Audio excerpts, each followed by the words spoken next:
Bedtime for Peppa.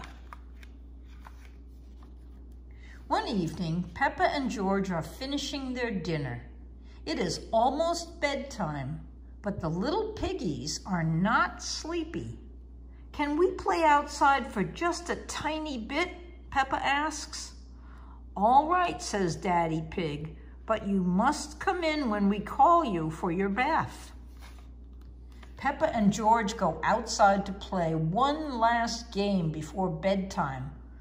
"Look, George," cries Peppa, "lots of muddy puddles." Peppa and George like jumping up and down in muddy puddles. "Peppa, George," calls Daddy Pig. "Bath time."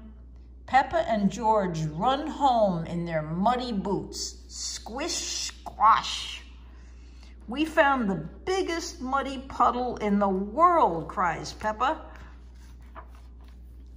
"Are you and George feeling sleepy?" asks Daddy Pig.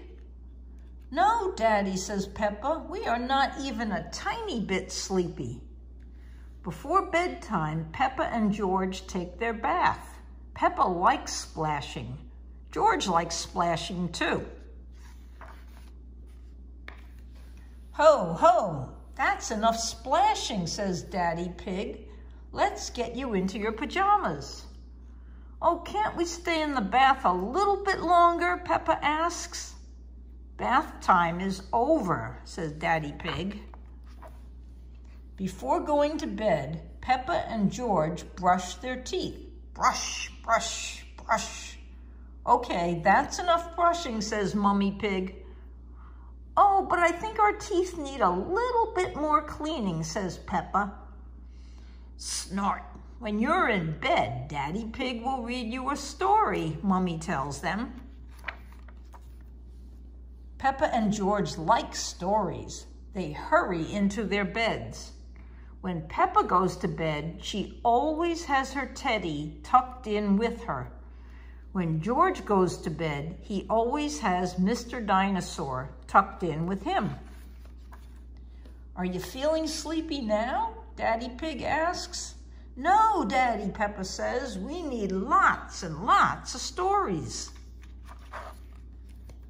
"Daddy will read you one story," says Mummy Pig. "Which story would you like?" "The Red Monkey Book, please," says Peppa. Peppa and George like the Red Monkey Book. So Daddy Pig reads them the story of the Red Monkey. Once upon a time, there was a red monkey. He had all sorts of adventures. After every adventure, this red monkey would take a bath, brush his teeth, and go to sleep. When Daddy Pig finishes the story, Peppa and George are fast asleep. The end. Good night, Sophie. Good night, Sammy.